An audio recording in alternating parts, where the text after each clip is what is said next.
'Twas the night before Christmas, and all through the house not a creature was stirring, not even a mouse. The stockings were hung by the chimney with care, in the hope that St. Nicholas soon would be there. The children were nestled all snug in their beds, while visions of sugar plums danced in their heads, and Mama in her kerchief and I in my cap had just settled our brains for a long winter's nap.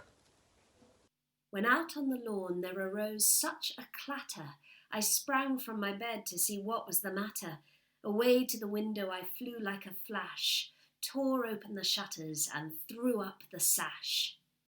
The moon on the breast of the new fallen snow gave a lustre of midday to objects below, when what to my wondering eyes did appear but a miniature sleigh and 8 tiny reindeer. With a little old driver, so lively and quick. I knew in a moment it must be St. Nick. More rapid than eagles his coursers they came, and he whistled and shouted and called them by name. Now Dasher, now Dancer, now Prancer and Vixen. On Comet, on Cupid, on Donner and Blitzen, to the top of the porch, to the top of the wall. Now dash away, dash away, dash away all.